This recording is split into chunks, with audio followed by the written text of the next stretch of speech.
좋은 일 아닌가. 우리 주님 걸어가신 발자취를 밟을래. 어린아이 같은 눈빛, 미련하고 약하나 주의 손에 이끌려 생명 길로 가겠네. 한 걸음 한 걸음 주 예수와 함께 날마다 우리 걸음 걷겠네.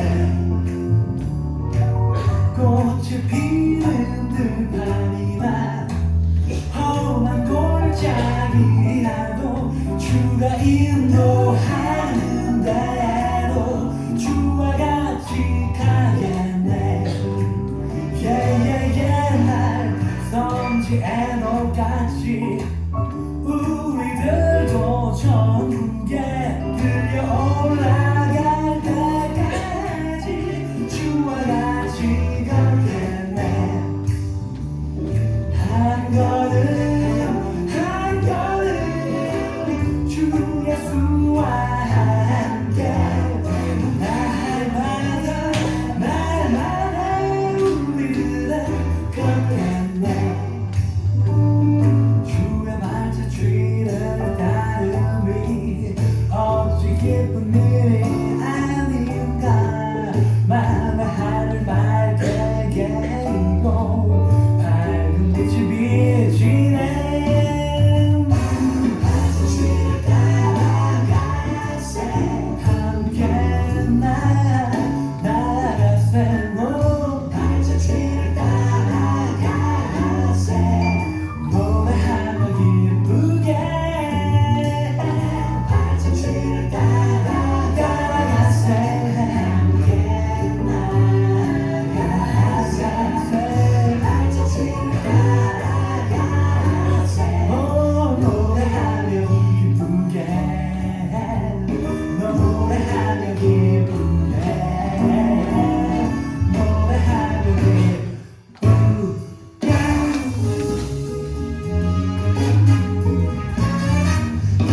밝히 보이시니 주 앞에 빨리 나갑시다. 우리를 찾는 구주 예수 구원하시네.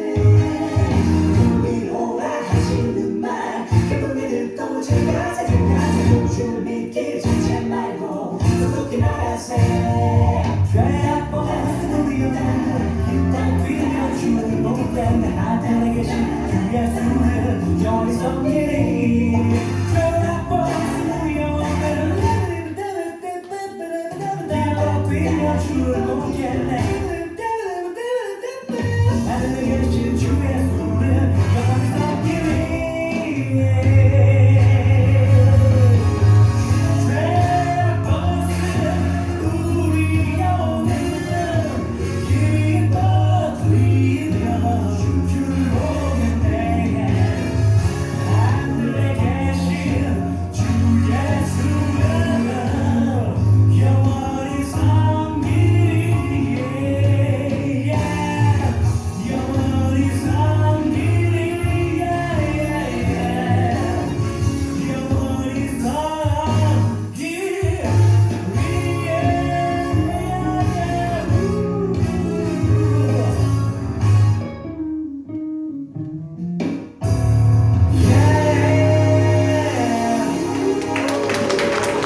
영원히 제가요 말씀을 이제 전하려면 제목을 정해야 되잖아요. 항상 주제가 있어야 되니까. 그래서 제가 너무 고난이 커서 고난의 끝판왕이라고 붙여볼까 하다가 너무 센 거예요. 그래서 저 쬐끄만 것이 와가지고 지금 저 쬐끄만 것이 무슨 얘기 하려나 그러고 눈 째리고 계신 분 계신 것 같은데 저 쬐끄만 것이 와가지고 무슨 끝판왕 뭐 이렇게 해서 놀라실 것 같아가지고 제가 고난을 인내로 승리하자라고 하는 제목으로 살고 있는 이 세상 속에서 우리 인류의 삶을 보면요, 때로는 평안한 삶을 누리다가도 갑자기 환난과 시련이 오게 되는 경우가 참 많이 있습니다. 그래서 솔로몬은 전도서 7장 14절에서 형통한 날에는 기뻐하고 곤고한 날에는 되돌아보아라. 아멘. 이 두 가지를 하나님이 병행하게 하사 사람이 그의 장래일을 능히 헤아려 알지 못하게 하셨느니라.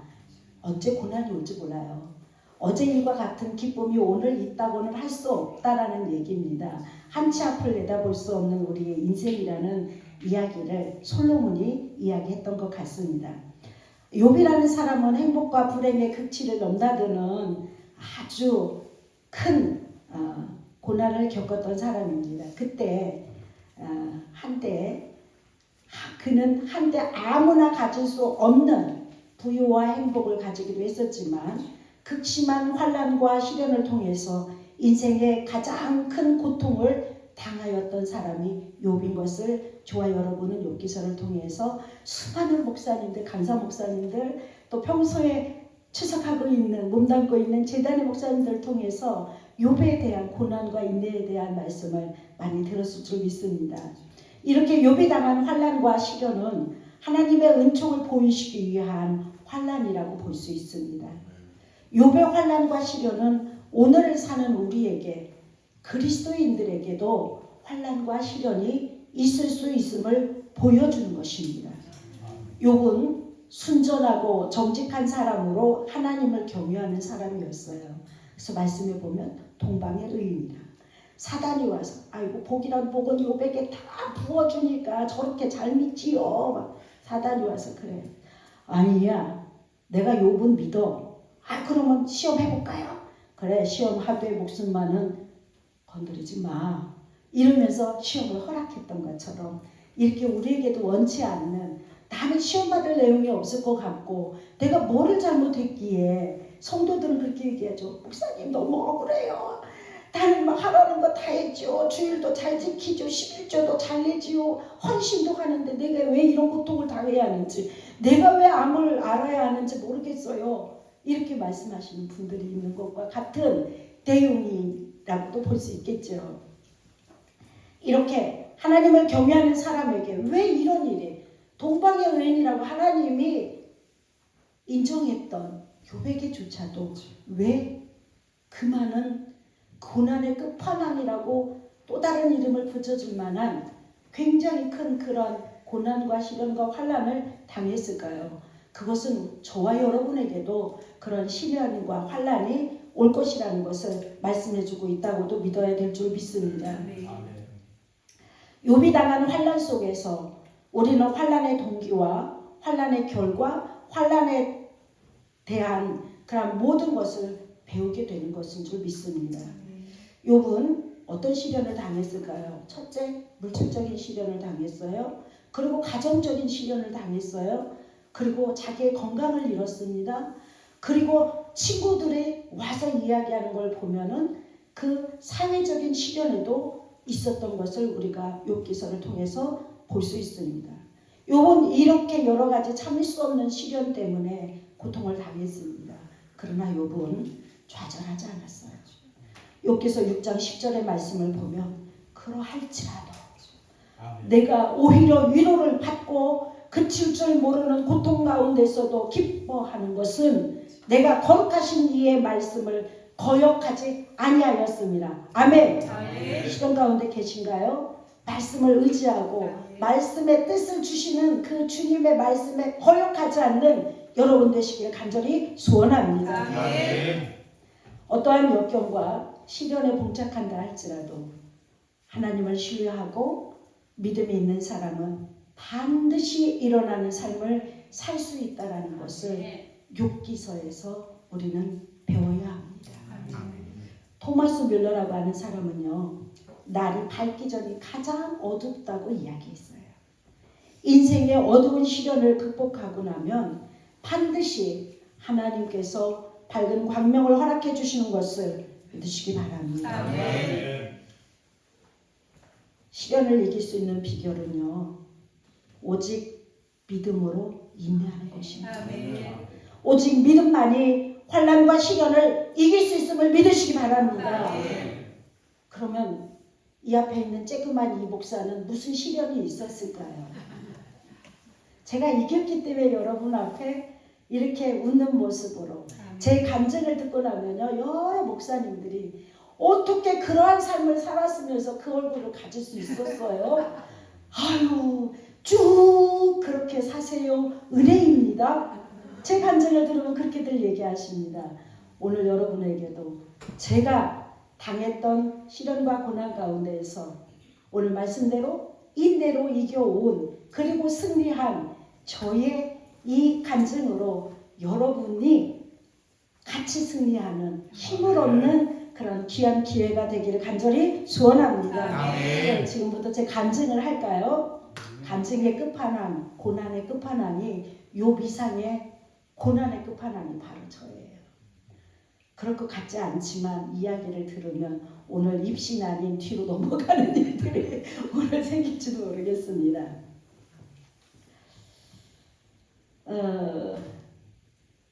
저는 2002년 2월 달에 두포감리교회에서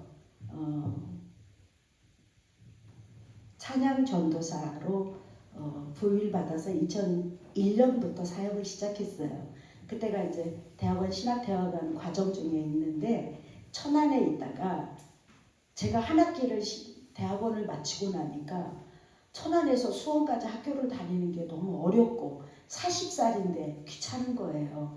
그동안에 반드시 공부하고 대학을 나왔는데 그래서 교직원으로 그 교사로 일을 하고 이렇게 살다가 결혼을 해서 이제 편할까 싶었는데 아니 또 공부를 하라고 하니까 제가 너무 마음이 힘들었어요. 그래서 한 학기를 제 차로 인천에서 수원까지를 왔다 갔다 한 학기 공부하고 나서 6월달 첫 휴강을 하면서 방학이 들어가니까 제 마음에 이러는 거예요. 이 공부는 해서 뭐 하려고 이 나이에 공부를 하지? 제가 이렇게 물어요. 그러니까 한쪽으로 영혼 구령이지, 또 한쪽으로 그럼 누구부터지? 그러니까 그런 동시에 평택에 계시는 어머님이 생각이 나는 거예요. 잘 믿다가 실족하여서 하나님이 어디 있다냐? 하나님은 없어. 그러면서 믿지 않으시는 어머님이었어요. 그런 계기가 있었습니다. 저희 시댁의 형님이 남편이 군대를 아이 하나 낳고 군대를 입대했는데 군대에서 전역하기 일주일을 남겨놓고 상사에게 고기 잡아서 맛있는 매운탕을 끓여주고 제대를 하겠다고 가서 물고기를 잡다가 사고를 당해서 죽었어요. 그런데 이제 홀로 남은 우리 형님은, 시댁 형님은 아주버님이 돌아가시고 저는 결혼하여 오니 아주버님은 계시지도 않은 거예요. 일찍 돌아가셨으니까. 형님 혼자 사시는데 형님이 그 유복 아이가 하나 있을 때 하나는 낳아준 딸이 있었고 하나가 안에 있는데 그런 일을 당했어요. 그런데 그 형님이 예수님을 영접하고 예수 신랑 삼아 시집 안 가고 살겠노라고 이렇게 하고 열심히 시어머니를 모시고 한가정에서 사시다가 암이 왔어요. 그래서 어머님이 그때 당시에는 교회를 출석하시는 믿음이 있으셔서 그 큰 며느리, 남편도 없는 이 며느리가 자신을 모시고 사는 이게 너무 불쌍하고 고마워서 고치려고 기도원을 가서 몇 달 동안 기도를 했대요. 그래서 이렇게 기도를 하셨대요. 하나님, 나는 늙고 이미 많이 살았습니다. 근데 내 며느리는 젊고 예쁩니다. 할 일도 많아요. 그래 내 며느리를 살려주세요. 그러고 그렇게 기도했건만 하나님이 어디 있다냐? 며느리가 그냥 죽었잖아. 근데 하나님은 없어. 그러시면서 예수님을 놓으시고 예배 생활을 못 하시는 가운데 제가 신학 한 학기를 마치고 그 누구부터 구원하지? 그 소리 때문에 그러면은 83세 되신 시어머님이 밤새 안녕이라고 금방 돌아가시면 영혼 하나님 이제 떠나와서 구원 못 받으면 어떻게 되지? 마음이 급한 거예요. 그때 당시 남편이 인천에 대우자동차 다니는데 빨리 사직서 내야 돼. 왜? 어머님 가서 구원해야지. 정말 너무 바보인 것처럼 순수한 마음에 빨리 구원해야 된다고. 그 신랑은 안 가겠대요. 그러면은 당신 믿음이 있어 없어? 막 제가 체근을 하면서 당신 어머니야. 안 믿으시면 지옥 가는 거 분명히 알면서 어떻게 안 간다고 그래? 당신 믿음이 없지? 막 그러면서 끌고 내려왔어요. 그래서 어머님 옆에 정착한 지 한 달 만에 어머님이 11월에 그 뇌경색에 의해서 새벽에 이상한 일을 만나십니다. 그래서 같이 모시고 살았던 아주버님이 저한테 전화를 하셔서 엄마가 이상해 빨리 와봐. 그래서 둔포에서 평택 그 둔포 너머에 있는 본정리라고 하는 그 안정리 미군 부대 가까운데 거기에 사셨던 그곳으로 10분 만에 달려가 보니 이미 평택에서 박예병원에 앰뷸런스가 와서 어머님을 싣고 계시더라고요. 그래서 어머님의 손을 붙잡고 어머니 막내예요. 제 소리가 들으면 손을 꼭 잡아주든지 눈을 끔뻑해 주세요. 그랬더니 손을 꼭 잡아주시더라고요. 그래서 저는 희망이 있는 줄 알았어요. 박예병원으로 갔더니 동공이 다 풀렸고 이미 늦었다고 2차 그대로 내줄 테니까 단대병원으로 가라고. 그래서 단대병원에 2주일 동안 중환자실에 계시면서도 한 번도 깨어나지를 못하시고 저는 제가 내려온 이유가 있으니까 저는 그래도 문화생활을 했어요. 음악을 공부를 했고 연주를 알고 음악을 알고 그래서 주변에서 뭐 티켓들 주고 하면 인천에서 문화회관이나 어디 음악회가 다니고 이렇게 우아 떨며 살았던 제가 어떤 연유로 신학에 끌려가서 영혼 구령에 대해 알고 그럼 누구부터 해서 시어머니를 구원해야 된다는 것 때문에 시골에 내려와 보니까 제 짐이 풀리지가 않는 거예요.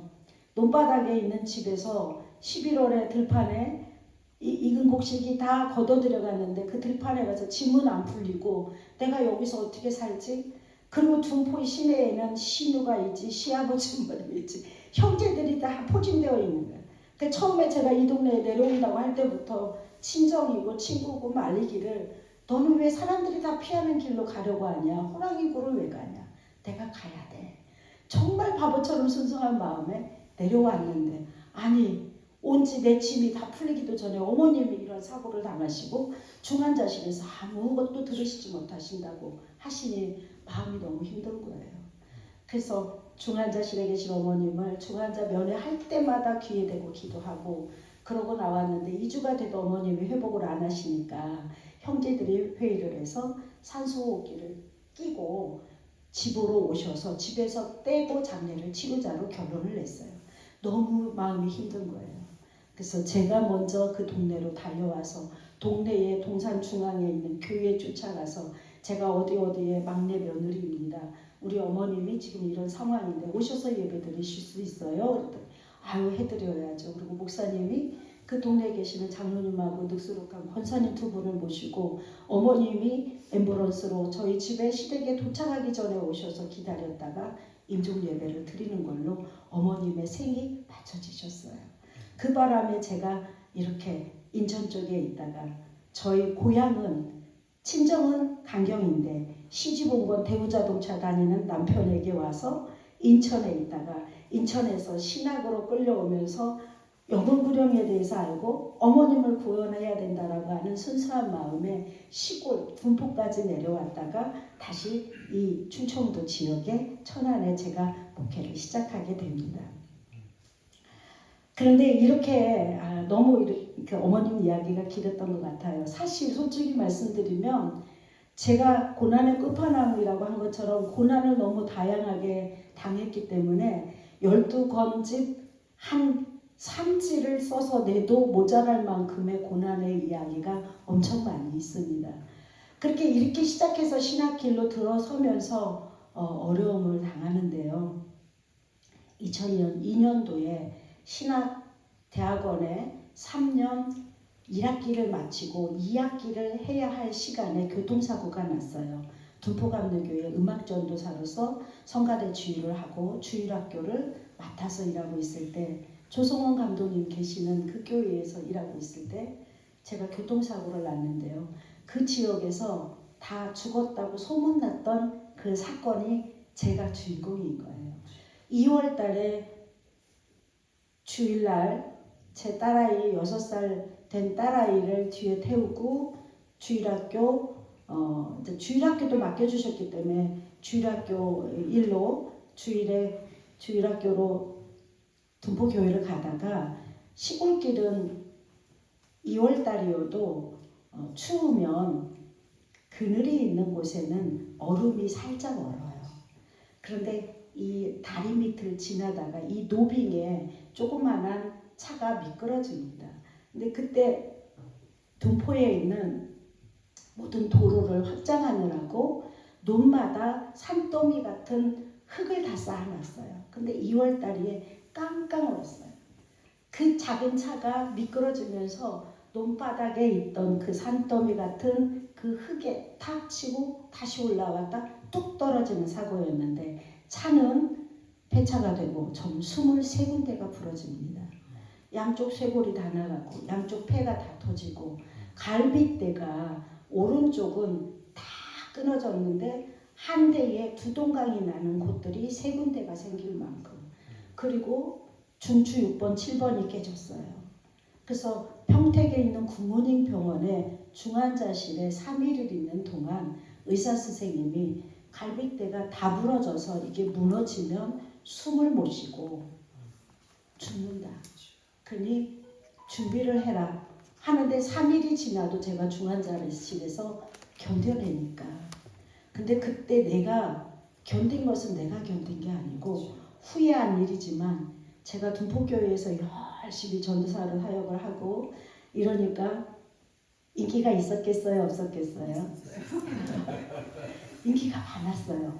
성가대원들이 너무 잘 따라줬고 그러니까 잘 되니까 조성호 감독님이 찬양단 조직하라 그래서 매주 찬양 예배 전에 앞에 서서 찬양단을 리더하고 그렇게 이쁨을 받고 모든 권사님들의 이쁨을 받고 사역을 하고 있다가 그 사고가 나니까 평택의 굿모닝 병원에 중환자실에 있다고 하니까 면회 시간이 안 되면 중환자실에 문고리를 붙잡고 기도하고 또 돌아가시는 거예요.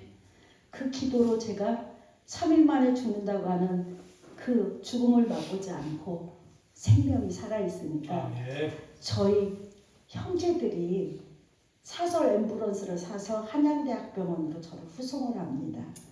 그 한양대학병원에 후송을 해서 모든 검사를 다 하고 병실 예약된 대로 딱 올라갔는데 의사 선생님이 와가지고 저는 그때 모든 23군데가 부러졌으니까 진통제나 혈액이 또 여기에 들어가지 않으면 안 되니까 제가 의식이 있을 때 잠깐 눈 떠보면 피몽사몽 눈 떠보면 이 링게로 병이 3개, 4개가 꼭 달려있는 그런 모습을 하고 제가 죽어져 가는 것처럼 그렇게 있을 때 병실에 딱 올라와서 의사 선생님이 주치의라고 의사 선생님이 오셨는데 저한테 아줌마 아줌마 부르는데 저는 그때까지 아줌마 소리를 잘 안 듣고 살았어요. 선생님 내지는 또 그 둔포교회에서는 전도사님이었잖아요. 그러니까 제가 응답을 안 해요. 그리고 몸이 온전치 않으니까 비몽사몽인 거예요. 너무 아프니까 진통제가 거의 그 마약 성분이 있는 진통제를 맞아야 좀 견딜 만큼이니까 23군데가 갈비뼈가 양쪽은 다 부러졌는데 한 오른쪽에서는 두 동강이 난 갈비뼈가 있을 정도였으니까요. 그래서 갈비뼈가 찌른 간도 있었고 뇌출혈도 잠깐 있다 멎었다고 하고요. 이럽니다. 근데 아줌마 부르는데 제가 죄병실에서 무슨 소리가 나니까 저요 그러고 눈을 살짝 뜨니까 아니 어떻게 살았길래 이렇게 많이 다치고 우리 손까지 왔어요? 그러면서 혼자 그러시는 거예요. 의사 선생님이. 아유 그분이 살려주셨네요. 나는 교회 못 나가요. 내 신분도 모르고 내가 크리스찬인 것도 모를 텐데 자기 입으로 의사 선생님이 다 얘기하는 거예요. 나는 교회에 못 나가요. 내 마누라가 예수쟁이에요. 그분이 살리셨어요. 근데 그 말씀이 그냥 그 무의식 상대처럼 피몽사몽 간에도 이거구나. 하나님이 나를 부르시는 거구나. 제가 신학대학원의 마지막 학기에 만난 사고였어도 제가 이걸 왜 가야 되지? 나는 반짝이는 게 좋고 화려한 도시가 좋고 그러나 사역하는 여자분들 보면 빠맞기 없는 그 시대는 그랬어요. 빠맞기 없는 거에 화장기 없고 맨날 검은 옷에 큰 가방 까만 것만 들고 다 나는 그런 거 아니야. 나는 아니야. 하나님 나는 아니죠. 그러고 나 몰래 숨겨왔던 그 사실이거든요. 그랬는데 그 사고 앞에서 지금 의사 선생님이 아니 어떻게 살았길래 이렇게 많이 다치고 우리 손까지 왔어요. 그분이 살리셨네요. 이러는 말씀이 하나님이 나를 부르신다라고 하는, 내가 너를 만들어 쓰리라라고 하는, 나를 부르시고 계시다고 하는 콜링으로 느껴지는 거예요.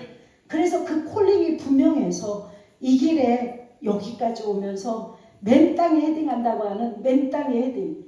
요즘 세상에 남자 목사님들도 아버지가 목회자면 금수저요, 목회자가 없으면 흑수저라고 하잖아요. 참 제가 여기에서 이런 얘기 말씀을 드리기엔 부끄럽습니다만 그런 거 하나 없이 맨 땅에 헤딩하면서 이곳까지 왔습니다. 근데 하나님은 그렇게 저의 고난을 한 번으로 두시지 않습니다. 그 일 끝에 퇴원을 하고 재활까지 그 한양대학에서 3년을 바라봤는데 저는 어떻게 치료를 받았느냐면 이 딱딱한 쿠션이 없는 병원 침대에다가 하드보드를 깔고 제 몸을 6개월 동안 한 번도 고개를 들어보지 않고 딱 붙박이로 치료를 받았어요. 등에 6번, 7번이 깨졌는데 그 허리뼈가 S자로 이렇게 되면 골골이 이렇게 있잖아요. 거기에 지나가는 신경이 있답니다. 그 신경은 목 밑에를 관장하는 신경인데 목을 싸고 있는 얇은 관까지 깨졌대요. 그런데 하체 마비가 하는 게 너무 기적이라고, 지금부터는 절대 움직이면 안 된다고. 그래서 평택에서부터 서울 한양대로 후송될 때도 앰뷸런스를 거의 개조해서 거의 땅바닥에 그 앰뷸런스의 바닥에 붙여서 후송을 하듯이 가고, 한양대학병원에서 6개월 동안을 고개 한 번을 못 들고 그렇게 치료를 받았어요. 치료를 받던 중에 하루 의사 선생님이 조교겠죠. 인턴 의사 선생님이 새벽마다 큰 바늘을 가지고 와서, 저는 이렇게 몸집이 커도 혈관이 약해서 마침내는 안 될 때에는 발등에도 혈관 주사를 맞은 적이 있거든요. 근데 매번 와서 그 큰 바늘로 혈액 채취를 해가는 거예요. 염증 관계 때문에. 근데 하루는 또 왔어요, 새벽에. 그래서 아이고 아파 죽겠는데 왜 또 왔어요? 그러니까 기계가 고장났나 봐요. 왜요? 혈소판 수치가 몇만이 되어야 되는데 7,000으로 떨어졌어요. 기계가 고장났나 봐요. 그 갔다 오더니 또 왔어. 아우 바늘만 봐도 무서워 죽겠는데 막 불평을 했어요. 해야 돼요. 이번에는 다른 대학병원에 이거를 의뢰를 해야 된대요.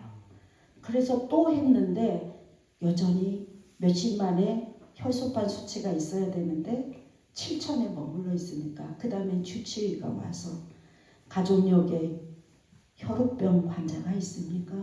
아니요. 나는 혈우병에 대한 얘기는 성경 속에서밖에 모르고요. 증상도 몰라요. 했더니 증상을 이야기해주고 당신은 혈우병입니다. 가족력이 없다면 너무 그 염증들 잡느라고 항생제를 세게 썼기 때문에 약점에서 왔을 수 있습니다. 모든 약을 다 끊겠습니다. 그때부터 너무 생으로 아파가면서 치료를 받는 거예요. 그러다가 2주가 지나니까 혈소판 수치가 올라갔다고. 그때 제 마음에 하나님이 제가 그랬거든요. 이거는 나 지금 목숨 살아있으니까 정형외과적인 거 다 부러지고 깨지고 이거는 아무튼 시간이 지나면 다 붓고 그래서 목숨은 살 거야 이랬었거든요.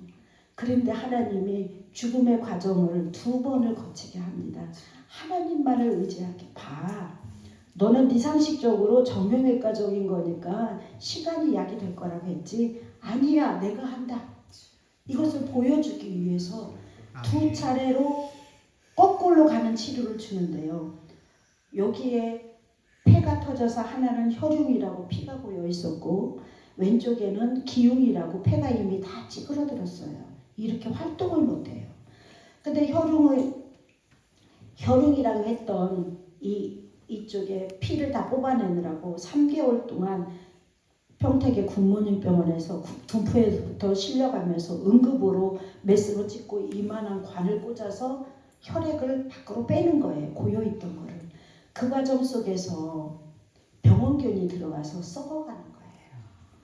그러니까 아침에 와서 드레싱을 할 때 이렇게 길다란 메스 같은 걸로 어디까지 들어가나 보면은요 거의 7, 8cm 들어가게 이렇게 들어가니까 치료가 거꾸로 가고 있습니다. 이대로 가면 폐가 썩어서 죽습니다. 그래서 항생제를 세게 썼던 것 때문에 혈우병이 완 것 같다. 그러니 모든 약을 끊겠다. 그래서 생으로 그렇게 낫는 거예요. 그런 과정들을 뒤로 치료를 내가 하는 것을 보여주시려고 하나님은 그렇게 극한 상황, 극적인 것을 견뎌내야 하는 그러한 상황을 저에게 주셨습니다. 죄송합니다. 제가 이야기를 이렇게 너무 진부하게 하다 보니까 벌써 2시간 지나가고 있어요. 저는 아직 이제 시작도 안 했는데 다음에 기회 나면 또 얘기를 하겠지만 간단하게 말씀을 드리면 그 끝에 제가 이제 나아서 회복해서 사역을 할 수 있으려나 했을 때에 하나님은 내가 덤으로 준 네 삶, 너 어떻게 사는지 너를 점검해봐 라는 식으로 제게 그런 마음을 주시면서 3년 다음 단위로 병을 계속 주십니다. 저를 덤으로 주신 이 삶을 어떻게 사는지 저를 점검하게 하시는 거예요. 그러시면서 3년마다 한 번씩 주시는데 한 번은 유방암이 왔어요. 그래서 당신은 대한민국의 암 환자입니다 라는 것이 의료기관에 다 퍼져 있어서 어느 병원에 가도 80% 이상을 혜택을 받고 5년간 제가 치료 끝에 완치를 했어요. 아멘. 그리고 또 3년 만에 스텐트를 해야 되는 급한 상황이 생겼어요. 아니 여기에서 누우라는 거예요. 한양대학병원에서. 아니 저 아무것도 준비 안 하고 왔는데 그냥 검사 받으러 왔는데 누우라고 하면 어떻게 누워요? 집에 가서 갔다 올게요. 가다 죽어요. 의사 선생님이 가다 죽어요 이러면서 아 그래도 여기서 그냥 지금 누울 수는 없으니 갔다 올게요 이래갖고 갔다 와서 철이 들어갔어요. 스텐트를 했어요. 그러면서부터 제가 철든 여자가 됩니다. 그리고 21cm의 풍선 모양의 그 주머니가 배 안에 생기면서 물이 꽉 차서 그건 병명도 없고 어떻게 생기는지도 모르는 병이 또 왔어요. 그래서 2년 전에 단대병원에서 그거를 뽑아내는 수술을 또 했어요. 그리고 한 달이 가기 전에 그 수술 끝에 한 달이 가기 전에 담낭이 모든 그 담낭이 돌들이 작은 돌들이 별처럼 쫙 깔렸대요. 그러니까 21cm 풍선 모양을 했던 그 물주머니가 담낭을 누르고 있어서 담낭이 활동을 안 해서 아픔을 모르고 있다가 담낭이 그 안에서 썩고 그걸 떼내니까 담낭이 움직이기 시작하면서 너무 아파요. 그래서 담낭도 떼냈어요. 그래서 철은 들었지만 쓸개 빠진 놈이 되었어요. 그러다가 가장 아픈 사실을 3개월 전에 또 만납니다. 제가 제태로 아이를 낳을 수 없을 때 하나님이 말씀을 주시기를 지극히 작은 자에게 한 것이 내게 한 것이라. 그 마음에 은혜를 받으면서 아이가 없을 때 입양을 계획하고 그럼 어떤 아이를 입양하는 게 좋을까요? 평택에 있는 동방복지 아동센터에 상담을 하니까 여기에는 3년 이상이 되면 가정으로 가지 못하고 보육원으로 가는 아이들이 있어요. 그래요. 그러면 제가 좋은 뜻에서 입양을 결정하고 왔으니 그런 아이를 주세요. 그래서 우리나라 나이에 4세대 나이가 있는데 너무 아까워서 외국인들이 데리고 가려고 그러는데 이 아이만큼은 외국 입양시키지 말자. 우리 선생님들 가운데 보육원으로 넘어가기 직전까지 누가 안 나타나면 우리가 하자. 그래서 아껴놓은 아이가 있어요. 그럼 그 아이를 저에게 주세요. 그래서 4살 먹은 아이를 이제 내가 너희 어미야. 그리고 이렇게 끌고 와서 잘 가르치고. 근데 너무 힘들었어요. 그냥 말짓거리를 만들고 오고 거짓말이 너무 심하고 저는 거짓이 너무 심한데 내가 가장 싫어하는 것을 가지고 있는 아이를 만난 거예요. 그 목욕탕에서 샤워기로 목욕시킬 때마다 종아리를 더듬고 닦을 때마다 예수님 왜 그러세요? 제발 좀 거짓말 좀. 지극히 작은 자가 하나님께 한 일이라고 주님께 한 일이라고 생각하며 예수님처럼 마음으로 제 행동은 깊은 뜻에 의해서 제 아버지가 교사였어요. 그래서 아버지의 FM적인 사고가 저한테 들어왔기 때문에 그 밥상머리에서 FM적인 그 사고로 내가 자라왔기 때문에 이 아이가 FM적인 사고 안에 안 들어오면 내가 너무 힘든 거예요. 근데 그 시대에는 그렇게 할 수 있는 시대가 아닌데 내가 배웠던 것을 아이에게 강요했던 거죠. 아이도 힘들고 저도 힘들고 너무 힘든 시간을 거쳤어요. 사춘기가 늦게 와서 사춘기 때 가출도 하고 고등학교 때 가출을 해서 어려움을 겪기도 하고 그랬는데 결론적으로 말씀드리면 시간이 자꾸 가니까요. 올해 26살인 제 딸이 3달 전 6월 달에 하늘나라에 갔습니다. 저는 자식을 가슴에 묻은 어미예요. 이런 고난을 통해서도 정말 내가 욥을 안다고 하고 욥 때문에 여러 가지 고난 가운데서 은혜를 받았다고 하지만 하나님 이제 끝인가 싶었는데 이렇게까지 해야 되나요? 내가 자식을 내 마음에 묻다니요. 이건 아니잖아요. 이해할 수가 없었어요. 근데 하나님이 음성을 주십니다. 하루 죽음을 놓고 장례 전에 단일 기도에 하느라고 엎드렸는데 내가 이 아이에 대해서 더 사랑하지 못한 거. 그 아이의 입장에 있어서 그래 그렇구나 받아들여주지 않고 채근하고 그게 가르치는 거라고 교육이라고 나는 교육적인 것만 생각하고 너무 애를 떠밀었지 않았나 이런 후회감에 너무 회개가 되는 거예요. 한참 울고 회개를 하고 나니까 하나님이 음성을 주셔. 남은 자를 위해서 일어나라. 아멘.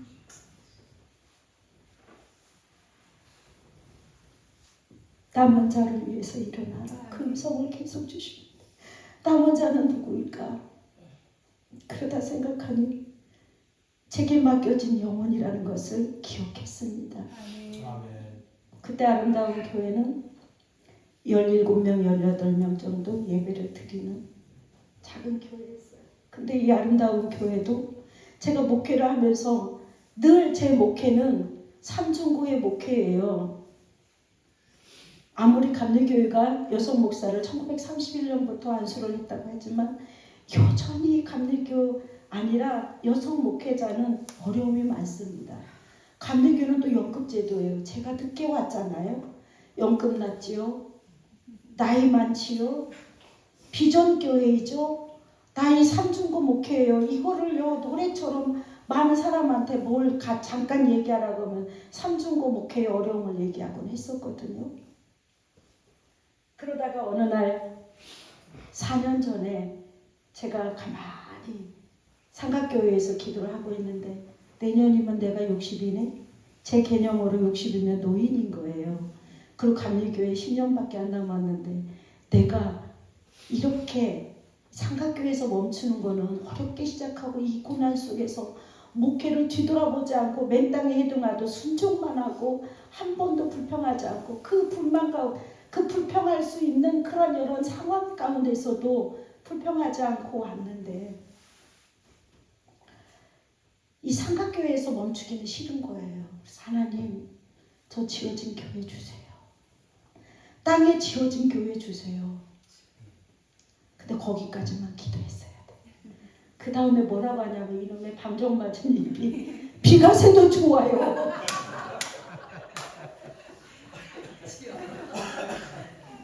그랬는데 지금 아름다운 교회 4년 전에 제가 오게 되었어요. 근데 아름다운 사계가 잘 보이는 그 전원의 땅에 조그맣게 6, 70년대의 모습으로 보이는 조그마한 교회가 지어졌어요. 감사라고 생각하고 왔어요. 기도가 그대로 응답된 줄 알아요. 그 본당에 제가 서면 우측에서 비가 새는 거예요. 그래 와가지고 뭘 받쳐 비가 자그마한 걸 갖다 놓으면 톡톡 튀어갖고 온 사방이 다 물에 젖어서 깊은 게 뭐지 그래갖고 밥해 먹던 압력밥솥이 깊은 것 같아갖고 압력밥솥도 갖다 놓고 그래가지고 제가 비를 백방으로 고치려고 해도 전임자가 못 고치고 가셨다고 목사님이 한번 찾아봐요 그러고 가셨거든요. 저도 찾아보니 어떻게 할 방법이 안 나는 거예요. 그래서 그 지붕이 파란 지붕에 그 교회 앞에 보호수가 하나 있는데 봄이 되면 새잎이 나올 때 진해를 떨어뜨려 가지고 지붕이 새카매지는 거예요. 그래서 보기가 안 좋고 그래서 지혜를 주시는데 이거를 딱 덮어버리자. 그냥 똑같은 모습으로 한 번을 더 덮으면 비가 와도 안 새겠지. 그래서 몇백만 원을 들여서 처음 한 일이 그 비를 막는 일을 했습니다. 그래서 제가 아름다운 교회 지금 부임해서 목회를 하고 있는데요. 충청위원회가 전도 컨퍼런스를 선포하고 0명에서 30명의 그룹, 30명에서 70명의 그룹, 70명에서 150명의 그룹 세 그룹으로 해서 컨퍼런스를 해요. 그래서 전도를 잘하고 모범적으로 하고 교회가 부흥한 좋은 영향력을 가져오면 충청위원회에서 스타리아 한 대씩을 주겠다 6교회로 선정해서 이거다. 제가 그때부터 꿈을 꿨어요. 갖고 막 선포를 막 우리 충청위원회에서 선포를 하기 전에 그 소식을 먼저 않고 제가 막 우리 교회에서 선포식을 하고 프랭카드를 뒤에다 거쳐놓고 전도를 하기 시작해서 저희 교회가 3월달부터 시작해서 8월달이 됐는데 전도의 열매가 안 보이니까 저희 교회는 다 90세 장로님, 86세 권사님, 85세 권사님, 80세 권사님, 78세 권사님, 77세 권사님 평균 연령이 너무 높아요. 그래서 우리 교회 성도님들은 권사님들이 이렇게 기도해요. 속회 예배를 드리면은 속장님이 우리 목사님의 열정에 저희들이 못 받쳐드리고 못 미쳐서 죄송합니다. 내가 미안한 거야. 이 양반들하고 내가 뭘 하겠다고 내가 너무 열정을 펴서 이 사람들이 부담되고 괴로운 거 아닐까. 근데 그분들은 그렇게 솔직한 기도를 해주셔서 제가 성도의 마음을 알면서 참 마음이 기뻤어요. 그렇게 하면서부터 8월 6개월간의 전도가 딱 끝나니까 9월 첫째 주부터 넷째 주 마지막 마치는 것까지 한 주도 빠짐없이 새 생명이 와서 축복송을 4주를 계속 불렀어요. 아멘. 9월 달에 8명이 등록을 하셨습니다. 아멘. 그래서 제가 이 고난의 끝판왕에 대해서 더 사실적이고 구체적으로 해야 뒤로 넘어가시는데 시간이 자꾸만 저를 압박을 해서 제가 많은 시간을 정말 사실적인 이야기, 어려운 이야기를 못 드렸습니다. 근데 결론은 하나님이 모든 주권을 가지고 계시고 통치를 하시는데 거기에 믿음으로 하나님은 예레미야서에 보면은 우리에게 주는 것이 재앙이 아니고 평안이라고 그러셨어요. 그것은 우리를 사랑하시기 때문이라고 말씀하신 줄 믿습니다. 내가 너를 두고 계획하고 있는 일들은 재앙이 아니라 평안이다. 너에게 미래에 대한 희망을 주려고 하는 것이다. 나 주의 말이다 라고 예레미야서 29장 11절에 기록해 주셨습니다. 저는 이 말씀을 믿습니다. 우리가 지금 현 시대에 어떤 수많은 고난 가운데 있는지 몰라요. 폭풍우의 한가운데 있는지도 몰라요. 저는 여러분을 모릅니다. 그러나 저와 같지 않을지라도 누구에게나 가시 하나만 박혀도 예수님을 생각지 않고 나는 너무 아픈 거예요. 그것처럼 내가 당한 고난이 얼마나 아픈지 모릅니다. 여러분 당하는 고통 때문에 내가 지금 폭풍의 한가운데 있다고 생각을 하시거든. 오늘 우리들이 읽은 야고보서의 말씀, 그 말씀을 기억하시길 간절히 소원합니다. 야고보서의 말씀, 아까 다시 말씀을 드리면 5장 11절의 말씀, 보라 인내하는 자를 우리가 복되다 하나니 너희가 욥의 인내를 들었고 주께서 주신 결말을 보았거니와 욥의 결말이 어땠습니까? 배로 축복을 받은 줄을 믿습니다. 그 결말을 보았거니와 주는 가장 자비하시고 긍휼히 여기시는 이십니다. 아멘. 자비하시고 긍휼히 여기시는 그 사랑의 하나님이 여러분의 고난의 한 중간 가운데서도 함께 계시고, 나는 지금 느껴지지 않을지라도 하나님은 무슨 사연 때문에 우리에게 계획과 목표가 있어서 그 가운데 넣어놓으시고 훈련도 시키시고 깎아야 할 것을 깎으시고 바른 모습을 감추게 하시고 갖추게 하시고 하시는 과정이라 믿으시며 인내하시면 이 하나님께서 주신 결말을 욥이 보았듯이 욥이 가졌던 인내로 이 고난을 이기시고 주님의 자비하심과 긍휼을 여기심을 받아 여러분들 입술로 내 이 고통 가난 가운데 주님이 하신 일들을 모두 증거하실 수 있는 여러분들 되기를 간절히 축원합니다. 아멘.